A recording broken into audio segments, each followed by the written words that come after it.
নবী গো কার কাছে আমাকে পাঠাইলেন? ইয়া রাসূলুল্লাহ, যার কাছে আমাকে পাঠাইছেন তার কাছে আমি গেলাম। যাওয়ার পরে ওই বান্দা দেখি মাত্র 4 আনা টাকা নিয়ে ঝগড়া করে তার ক্যাশিয়ারের সঙ্গে। কত টাকা? 4 আনা টাকা নিয়েছে, ঝগড়া করতেছে। ইয়া রাসূলুল্লাহ, আমি যাইতে পারবো না, আমি তার কাছে 2000 টাকা নিয়ে 2000 টাকার জন্য আমি যাইতে পারবো না। আল্লাহর নবী বলে, এই সাহাবী জলদি করে যাও, আবার যাও, আমার উসমানের কাছে তুমি আবার যাও। আবার সে ফিরে গেল। আবার ফিরে যাওয়ার পরে আবার যখন দরবারের সামনে যায় দাঁড়াইছে, দাঁড়ানোর সঙ্গে সঙ্গে হযরত উসমান ডাক দিয়ে বলেন, তুই 4 আনা কোথায় রাখছো, কিভাবে রাখছো, জলদি করে বের কর, না হয় তোর চাকরি কিন্তু আজকে ডিলেট হয়ে যাবে। এই কথা যখন শুনলেন গরিব সাহাবী, আরো কি থাকে? কথা বলেন, আরো থাকে যে তার 4 আনার জন্য তার চাকরি চলে যায়। আমি যদি 2000 টাকা চাইতে যাই, না জানি কত পেদানি আমার খাইতে হয়। কথা বলে ঠিক কিনা? গালিও দিতে পারে। এই টেনশনে বিভ্রান্ত হয়ে আবার ফিরতে চাই আল্লাহর নবীর দরবারের দিকে। কিন্তু চিন্তা করলো না,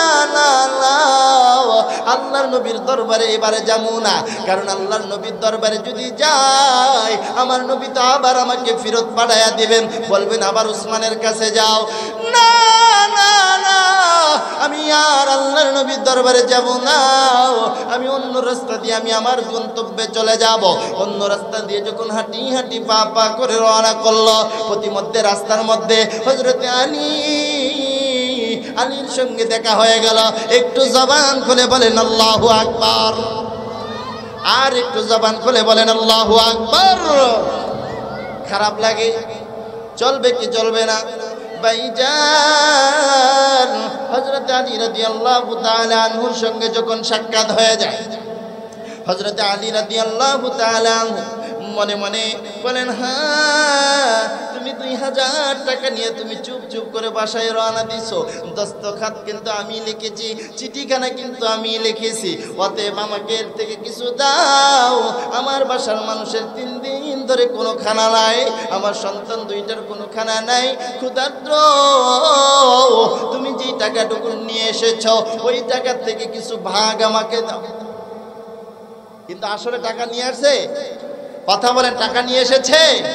ফেরত এসেছে? কাণ্ড কারখানা দেখি ফেরত। আল্লাহর নবীর গরিব সাহাবী ডাক দিয়ে বলেন, আলী রে, ও আলী, তুমি তো জানো না আলী রে, আমি যে তার কাছে আমি গিয়েছি, কিন্তু যাইয়া দেখি প্রথমবার যখন আমি গিয়েছি মাত্র 4 আনা নিয়া তার ক্যাশিয়ারের সঙ্গে ঝগড়া করতেছে, বিভিন্ন তর্ক বিতর্ক চলছে। আলী রে, বলো আমি তার কাছ থেকে 2000 টাকা কেমনে চাও? আলী রাদিয়াল্লাহু তাআলা আনহু বলেন, যাও আবার তুমি যাও, দেখবা ঠিক তোমাকে টাকা দিবে। হযরত আলী ডাক দিয়ে বলেন, বাইরে আবার তুমি জলদি করে যাও। আলীর কথা মতে আবার আল্লাহর বান্দা রওয়ানা। যাইয়া উসমানের গনি রাদিয়াল্লাহু তাআলা আনহুর দরবারের সামনে যাইয়া দাঁড়াইয়া দেখেন যেই বান্দার সঙ্গে তর্ক বিতর্ক, যেই ক্যাশিয়ারের সঙ্গে তর্ক বিতর্ক, ওই ক্যাশিয়ার 2 জনে মিলে হাসি মশকারি এবং আল্লাহর শুকরিয়া আদায় করতেছে। বলেন সুবহানাল্লাহ। কার শুকরিয়া আদায় করে? আল্লাহর শুকরিয়া আদায় করে। কারণ 2 জনের মধ্যে মাত্র 4 আনা টাকা নিয়ে এদিক সেদিক হিসাবের মিল হচ্ছিল না। একজন আরেকজনকে বলতেছিল, এই 4 আনা টাকা কোথায় গেল, হিসাব মিলাও। হিসাব মিলতেছে না। হিসাব মিলানোর জন্য তারা একজন আরেকজন কথা বলতেছিল। কিন্তু এই দিক দিয়ে গরিব সাহাবী, তার ভিতরে টেনশন জেগে গেল, না জানি কি তাদের ভিতরে তর্ক ঝগড়া বিতর্ক চলতেছে, তর্ক বিতর্ক চলতেছে। এই অবস্থান থেকে ফিরে এসেছে, দুইজনের হাসি খুশি দেখার পর হযরত উসমান রাদিয়াল্লাহু তাআলা আনহু দুইজন যখন বসা, দুইজনের সামনে যাইয়া সালাম দিলেন, আসসালামু আলাইকুম। উসমান ভাই, আল্লাহর নবী এই চিঠিখানা আপনার কাছে পাঠাইছে, একটু জবান খুলে বলেন সুবহানাল্লাহ। আরে ভাই, আরেকটু জবান খুলে বলেন সুবহানাল্লাহ। আমার বন্ধুগণ, আমার ভাইরা, হযরতে উসমান রাদিয়াল্লাহু তাআলা আনহু চিঠিখানা হাতের মধ্যে লইয়া ডাক দিয়ে বলেন, ভাই রে, এই চিঠিখানা কে পাঠাইছে? ডাক দিয়ে বলেন, তুমি কি দেখো না? তোমার কি আল্লাহ চোখ দেয় নাই? চিঠির মধ্যে তো তার নাম লেখা। বলে, ভাই তোমার জবানটা দিয়ে একটু বলো না কার চিঠি? ডাক দিয়ে বলেন, আরে উসমান, আরে আমার ভাই উসমান,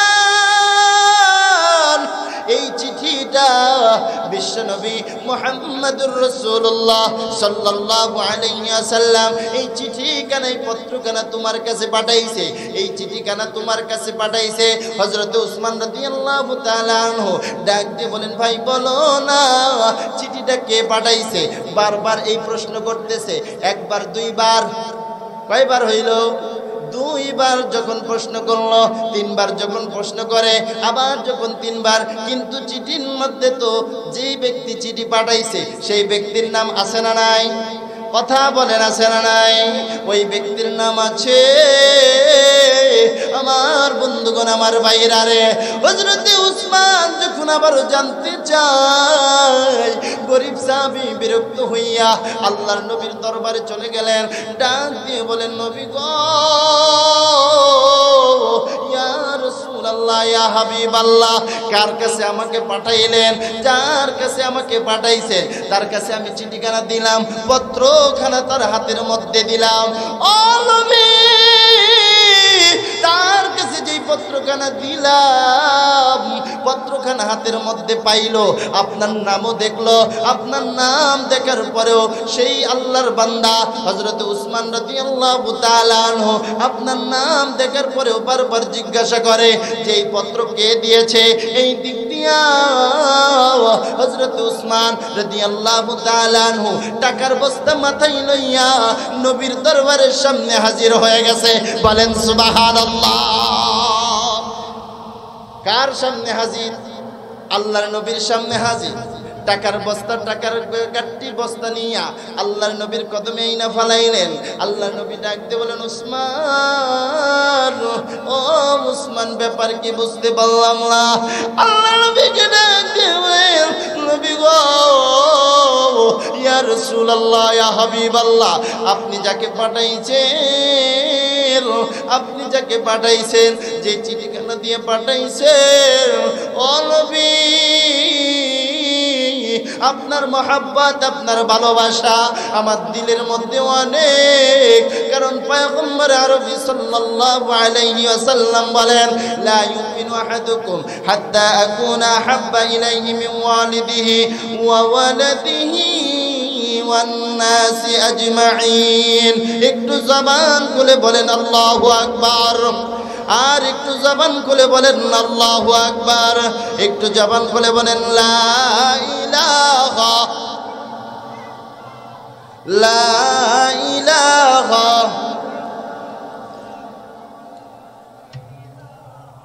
ইল্লাল্লাহ, লা ইলাহা। জিকির করতে কষ্ট লাগে? আপনাদের কষ্ট হইতেছে? আল্লাহর জিকির করলে দিলের মধ্যে আসর পড়ে। কার আসর পড়ে? জিকিরের আসর পড়ে। কিসের আসর? জিকিরের আসর পড়ে। কলব পরিষ্কার হয়। হাতুড়িরা লোহার মধ্যে ডাঙ্গায়, ডাঙ্গায় কিনা? কি করার জন্য? পরিষ্কার করার জন্য। কি করার জন্য? পরিষ্কার করার জন্য। বান্দারও একটা কলব আল্লাহ দান করেছে, যেই কলবটাকে পরিষ্কার করার জন্য আল্লাহর জিকিরের প্রয়োজন। কথা বলেন ঠিক কিনা? কার জিকিরের প্রয়োজন? আল্লাহর জিকিরের প্রয়োজন। এজন্য একটু জবান খুলে আল্লাহর জিকির করেন মহব্বতে। লা ইলাহা লা ইলাহা ইল্লাল্লাহ লা ইলাহা লা ইলাহা ইল্লাল্লাহ লা ইলাহা। আমার ভাইরা, তাহলে ঈমান এবং নবীর মহব্বত এটা আমাদের দিলের মধ্যে থাকার দরকার আছে না নাই? কথা বলেন, আছে না নাই? দিলের মধ্যে যতক্ষণ পর্যন্ত, নবী বলেন লা ইউমিনু আহাদুকুম হাত্তা আকুনা আহাব্বা ইলাইহি মিন ওয়ালিদিহি ওয়া ওয়ালাদিহি ওয়ান নাসি আজমাইন। পয়গম্বর আরবি সাল্লাল্লাহু আলাইহি ওয়াসাল্লাম বলেন যে হে উম্মতের দল, ততক্ষণ পর্যন্ত তোমরা মুমিন হতে পারবে না যতক্ষণ না পর্যন্ত আমি নবীকে তোমার সন্তানের চাইতে, তোমার বাবা মায়ের চাইতে, তোমার সম্পদের চাইতে আমি নবীকে বেশি ভালো না বাসবা, এবং নিজের জীবনের চাইতেও যতক্ষণ না পর্যন্ত আমি নবীকে ভালোবাসতে পারবা ততক্ষণ তোমরা মুমিন হতে পারবে না। কথাটা কার? নবীর। কথাটা কার? নবীর। অতএব ভালোবাসতে হবে নবীকে নিজের জীবনের চাইতেও, সব কিছু দিয়া, ধন সম্পদ যাহা কিছু আছে সব দিয়া কাকে ভালোবাসতে হবে? নবীকে। কাকে? নবীকে ভালোবাসতে হবে। কিন্তু আজকে আমাদের ভালোবাসা কার জন্য জানেন? যদি কেউ আমাকে 10 টাকা দেয়, এই 1 কাপ ভোটের সময় আসলে 1 কাপ চা, 1 কাপ চায়ের মধ্যে ঈমানটা বিক্রি হয়ে যায়। কথা বলেন ঠিক কিনা? 1 কাপ চায়ের মধ্যে ঈমান বিক্রি হয় কি হয় না? কথা বলেন, হয় কি হয় না? আমার দেশের নেতারা যারা আছে তাদের পিছনে কিছু পাতি নেতা ঘোরে, যেই পাতি নেতাগুলো আজকে হুজুরদেরকে দেখতে পারে না, উলামায়ে কেরামদেরকে দেখতে পারে না। উলামায়ে কেরামকে দেখলে তার ভিতরে হিংসা জেগে ওঠে, উলামায়ে কেরামদেরকে দেখলে তার ভিতরে হিংসার আগুন জ্বলে ওঠে। এই উলামায়ে কেরাম আজকে জেলের মধ্যে ভর্তি আছে, উলামায়ে কেরাম আজকে দুকে দুকে মরতেছে, উলামায়ে কেরামদেরকে আজকে নির্যাতন করা হচ্ছে।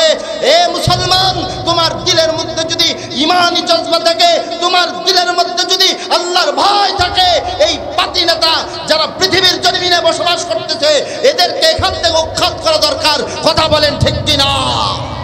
জবান খুলে বলেন ঠিক কিনা? আমার ভাইরা, আমার বন্ধুগণ, এই দেশের মধ্যে যে যতই চাক না কেন কোরআনের আওয়াজকে বন্ধ করে দিতে, যে যতই চাক না কেন যে উলামায়ে কেরামদের মুখ বন্ধ করে দিতে, কোরআন নামক দৌলতকে তারা দূরে সরিয়ে দিতে, তারা যতই চাক না কেন তাদের কোনো খাওয়া নাই, কোনো ক্ষমতাও নাই। কথা বলেন ঠিক কিনা? আল্লাহর জমিনের উপরে কোরআন ছিল, আল্লাহর জমিনের উপরে কোরআনের কথাও চলবে। কথা বলেন ঠিক কিনা? আর দেশের মধ্যে চলছে বর্তমান জামানায় ফ্যাশন চলছে, চতুর্দিকে শুধু গুনাহ আর গুনাহ। আল্লাহ বলেন ওয়াকরনা ফি বুয়ুতিকুন্না ওয়ালা তাবাররাজনা তাবাররুজাল জাহিলিয়াতিল উলা। হে নারী লোক, তোমরা বেহায়াপনা, অশ্লীল ভাবে তোমরা চলিও না, জাহিলি যুগের নারীদের মধ্যে তোমরা উলঙ্গ হয়ে চলিও না। আজকে আমাদের মায়েরা, আমার বোনেরা, তারা উলঙ্গ হয়ে, বেপর্দা হয়ে, বেহায়া হয়ে তসলিমা নাসরিনের কথার উপরে আমল করতে চায়। কথা বলেন ঠিক কিনা? পশ্চিমাদের সাংস্কৃতিক তাদের দেশে, আমাদের দেশের মধ্যে আনতে চায়, ওই দেশের কালচার আমার দেশে আনতে চায়।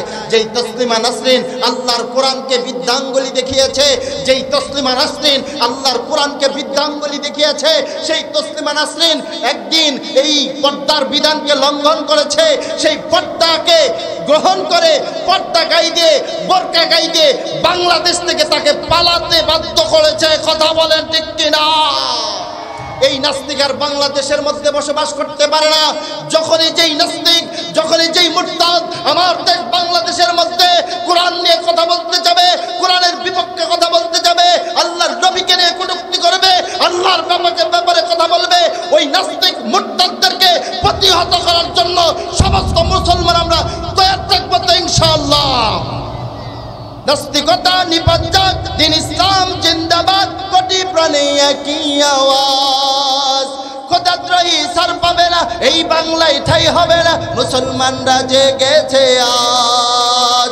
চলো চলো সামনে চলো, দুর্গতিতে এগিয়ে চলো, সবাই মিলে একই তালে দাও না স্লোগান, নারায়ে তাকবীর, লিল্লাহে তাকবীর, হয় নাই? নারায়ে তাকবীর। নাস্তিকতা নিপাত যাক, দিন ইসলাম জিন্দাবাদ, কোটি প্রাণে একই আওয়াজ। খোদাত্রয়ী সার পাবে না, এই বাংলায় ঠাই হবে না, মুসলমানরা জেগেছে আজ। চলো চলো সামনে চলো, দুর্গতিতে এগিয়ে চলো, সবাই মিলে একই তালে দাও না স্লোগান, নারায়ে তাকবীর, লিল্লাহে তাকবীর। মুসলমানদের দেশেতে নাস্তিকদের ঠাঁই নাই, নাস্তিকদের পক্ষে যারা তাদের কোনো রক্ষা নাই। ঠিক বেঠিক বলতে পারেন না? নাস্তিকদের ব্যাপারে ঠিক বেঠিক বলতে পারবেন না? আমি যখন আঙ্গুল তুলবো সবাই ঠিক বলবেন, একবার বলেন তো ঠিক, আওয়াজ দিয়ে বলেন। পিছনে ভাইরা বলে না, রাগ করছেন? ওয়াজ চলবে কি চলবে না? যারা এই জান্নাতের বাগান থেকে বাহিরে আছে তারা লসে আছে, কথা বলেন ঠিক কিনা? তারা কিসে আছে? লসে আছে। লাভ যারা চায় তারা মাহফিলে আসবে, আর যারা লস চায় তারা বাইরে চলে যাবে, কথা বলে ঠিক কিনা? মাহফিল কোনায় কোনায় ভরে গেছে, আমরা পরে যারা আসবে তারা জায়গা পাবে না, ইনশা বলেন ইনশা। এই সুযোগ যারা ছেড়ে দিয়ে বাহিরে চলতেছে তারা বড় লসে আছে। আল্লাহ তাদেরকে মাহফিলে আসার তৌফিক দান করুন, বলে আমিন। জবান খুলে বলেন আমিন। নাস্তিকতা নিপাত যাক, দিন ইসলাম জিন্দাবাদ, কোটি প্রাণে একই আওয়াজ। খোদাত্রয়ী সার পাবে না, এই বাংলায় ঠাই হবে না, মুসলমানরা জেগেছে আজ। চলো চলো সামনে চলো, দুর্গতিতে এগিয়ে চলো, সবাই মিলে একই তালে দাও না স্লোগান, নারায়ে তাকবীর, লিল্লাহে তাকবীর। মুসলমানদের দেশেতে নাস্তিকদের ঠাঁই নাই, নাস্তিকদের পক্ষে যারা তাদের কোনো রক্ষা নাই। মুসলমানদের দেশেতে জেনাকারীর ঠাঁই নাই, ওদের পক্ষে যারা তাদের কোনো রক্ষা নাই। চলো চলো সামনে চলো, দুর্গতিতে এগিয়ে চলো, সবাই মিলে একই তালে দাও না স্লোগান, নারায়ে তাকবীর, লিল্লাহে তাকবীর, নারায়ে তাকবীর। মুসলমানদের দেশেতে কোরআন মানতে হবে, কোরআন না মানলে সে বিতাড়িত হবে। কোন মুসলমানদের দেশেতে সুন্নাহ মানতে হবে, সুন্নাহ না মানলে সে বিতাড়িত হবে। চলো চলো সামনে চলো, দুর্গতিতে এগিয়ে চলো, সবাই মিলে একই তালে দাও না স্লোগান, নারায়ে তাকবীর, লিল্লাহে তাকবীর, নারায়ে তাকবীর। মুসলমান ভাইরা আমার, বন্ধুগণ আমার, আপনারা মনে হয় রাগ করতেছেন, রাগ করতেছেননি? ভাইজান, কথিত অনেক নাস্তিক আমাদের পিছু নিয়ে ফেলেছে, ঈমান নামের দৌলতটা ধ্বংস করার জন্য পায়ে তারা চলাচ্ছে। বাজান, ঈমানটাকে শক্ত করে মজবুত করে আঁকড়ে ধরার দরকার আছে না নাই? আরে পর্দার মা, গভীর মনোযোগ দিয়ে শুনুন, আপনিও কিন্তু একজন মা, আম্মা জান খাদিজাও কিন্তু মা, ফাতেমা রাদিয়াল্লাহু তাআলা আনহাও কিন্তু মা। কিন্তু মারে, আমিও কিন্তু একজন মায়ের সন্তান। আরে পর্দার আড়ালের মা, গভীর মনোযোগ দিয়ে শুনবেন গো মা, ও মা, এই মায়ার পৃথিবীতে কেউ থাকার জন্য আসি নাই, কেউ পৃথিবীতে থাকবো না। আল্লাহর নবী ইন্তেকাল করার 6টি মাস পরে আল্লাহর নবীর কলিজার টুকরা ফাতেমা রাদিয়াল্লাহু তাআলা আনহা দুনিয়া থেকে বিদায় নেবেন, সেই টেনশন স্বপ্নে যোগে আল্লাহর নবী ফাতেমা রাদিয়াল্লাহু তাআলা আনহার কাছে চলে এসেছেন। ডাক দিয়ে বলেন, ফাতেমা রে, ও ফাতেমা, তোমার মনে সময় বেশি দিন নাই, চলে আসতে হবে।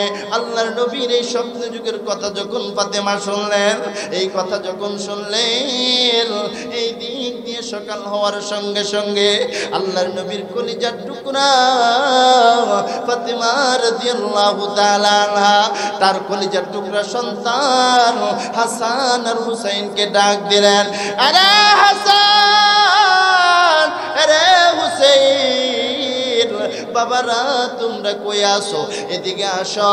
হাসান আর হুসাইন মনে করলো মা এতদিন হয়ে গেল নানা চলে যাওয়ার পরে ঠিক মতে খানা খায় না, আমার মা ঠিক মতে চলাফেরা করে, বাবা চলে যাওয়ার সুখ ভিতরে ভিতরে কষ্ট অনুভব করে। ও মা কেন গো, কেন আমারে ডাকলা?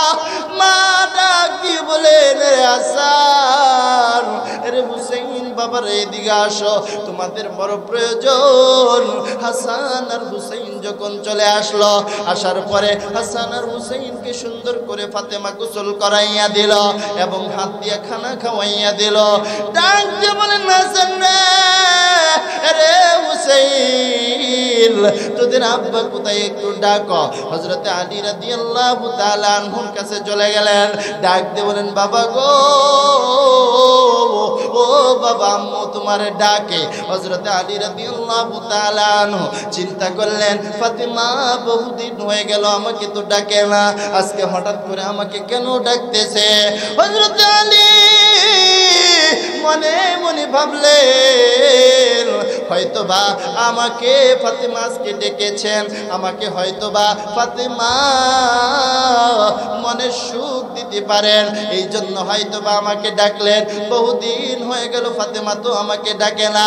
হযরত আলী রাদিয়াল্লাহু তাআলা গরিব দরজায় এসে ডাক মারলেন, আরে ফাতিমা, কেন রে আমারে ডাকছো? আল্লাহু আকবার। আমার বন্ধুগণ, আমার ভাইরা রে, পর্দার আড়ালের মা বোনেরা রে, গভীর মনোযোগ দিয়ে শুনবে। ফাতিমা রাদিয়াল্লাহু তাআলা হযরত আলী রাদিয়াল্লাহু তাআলা কে করে নইয়া ডাক দিয়ে বলেন, স্বামী গো, মনে হয় আমি বাঁচব না, আমি পৃথিবী থেকে বিদায় নেব, কিন্তু স্বামী আপনাকে কয়েকটা আমি ওসিয়ত করতে চাই। ও স্বামী, স্বামী, কয়েকটা ওসিয়ত আপনার কাছে আমি করতে চাই। বলো কি ওসিয়ত? আরে ফাতিমা, তুমি এমন কথা তুমি আমাকে কেন বলো? তুমি পৃথিবী থেকে বিদায় নিবা এমন কথা বলতে নাই। আরে ফাতেমা, খবরদার এই কথা তুমি বলবা না। হযরত ফাতেমা ডাকতে বলেন, স্বামী গো, ও প্রাণের স্বামী, কেন বলবো না? আজ রাত্রিবেলা আমার আব্বু, আমার বাবা পয়গম্বর আরবি সাল্লাল্লাহু আলাইহি ওয়াসাল্লাম স্বপ্ন যুগে আমার কাছে এসেছেন আর বলেছেন, ও মা, ও মা, আর বুঝি পৃথিবীতে তোমার থাকা হবে না, প্রস্তুতি গ্রহণ করে নাও, চলে আসতে হবে। ও স্বামী, মনে হয় বুঝবো না। আল্লাহু আকবার। ও প্রাণের স্বামী গো, পৃথিবীতে মনে হয় আমি আর বাঁচবো না। আমার কয়েকটা ওসিয়ত আছে, আমার ওসিয়তগুলো আপনি পুঙ্খানুপুঙ্খানুভাবে মানবেন, এই কাজগুলো আপনি করবেন। এ পর্দার আড়ালের মা, তুমিও কিন্তু মা। ফাতেমা রাদিয়াল্লাহু তাআলা আনহু কিন্তু একজন মা ছিলেন। আরে পর্দার আড়ালের মা, গভীর মনোযোগ দিয়ে শুনো।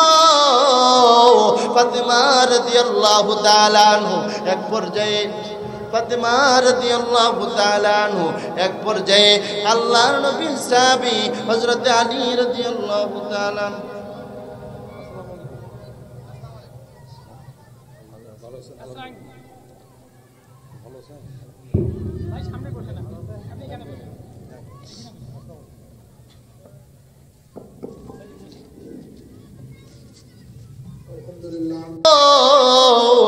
এরে বন্ধু, এরে যুবক ভাইরা, কত যুবক বাসের ট্রাকের নিচে পড়িয়া চ্যাপটা লেগে যায়, পৃথিবী থেকে বিদায় নিয়ে চলে যায়। যেদিন মালাকুল মউত আজরাইল তোমারে আমারে খপ করে ধরবে, আজরাইল যেদিন আসবে, মালাকুল মউত আজরাইল যখন পাশে এসে বসে যাবে, তোমার সন্তানগুলো পাশে বসবে, ডাক দিবে, আব্বু বলে, ওরে আব্বু উঠো না, কথা বলো না। তোমার সন্তানের কথার জবাব আমরা কেউ দিতে পারবো না। আমাদের সন্তানগুলো আব্বু বলে ডাকবে, সন্তানের কোনো জবাব নাই। আমার মা পৃথিবীতে নাই, আমার মা যেদিন বিদায় নিয়ে চলে যায়, আমার আম্মা যান, আরে যুবক বন্ধুগণ, মুরব্বী বাবারা, অনেকেরই মা নাই, পৃথিবী থেকে বিদায় নিয়ে চলে গেছে। আমার মা যেদিন পৃথিবীর থেকে বিদায় নেয়, সেই দিন আমি আমার মায়ের চোখের দিকে তাকাই, দুইটা চোখ দিয়া শুধু আমার মুখের দিকে তাকাইয়া, আর কেমন জানি দুইটা নয়নের পানি ছেড়ে ছেড়ে দেয়। আমি অদম বুঝতে পারি নাই আমার মা পৃথিবীতে বেঁচে থাকবে না। আমি অদম বুঝতে পারি নাই আমার জনম দুঃখিনী মায়ে আমাকে ছেড়ে একা একা এই মায়ার পৃথিবী ছেড়ে চলে যাবে। এরে মুরব্বী বাবারা, জনম দুঃখিনী মা অনেকেরই নাই রে, পৃথিবী ছেড়ে চলে গেছে। ওই মায়ার পৃথিবী, এই দুনিয়ার পৃথিবী ছেড়ে চলে গেছে। যেদিন তোমার আমার কাছে মালাকুল মউত আজরাইল চলে আসবে, দুনিয়ার ক্ষমতা ধরো, যেই যত বড়ই ক্ষমতা ধরো হই না কেন, দুনিয়ার যত ক্ষমতায় আমার কাছে থাকুক না কেন, মালাকুল মউত আজরাইল আপনার আমার সামনে আসলে কেউ রক্ষা পাবো না, কেউ রেহাই পাবো না। ওই মা কবর দেশে শুয়ে রয়েছে, ওই আব্বাজান কবর দেশে শুয়ে রয়েছে, কিন্তু কেউ কোনোদিন আমরা মা বাবার জন্য দোয়া করতে পারলাম না। আজকের এই মাহফিলের আয়োজন, মা বাবার জন্য দোয়া করবেন, মা বাবার জন্য দোয়া করে মাহফিল থেকে উঠে যাবেন। মাহফিলটা সফল হোক, আমরা সবাই চাই কি চাই না? কথা বলেন, আমরা সবাই চাই কি চাই না? এই মাহফিলটা সুসম্পন্ন হোক, আমরা সবাই চাই। লিল্লাহে তাকবীর।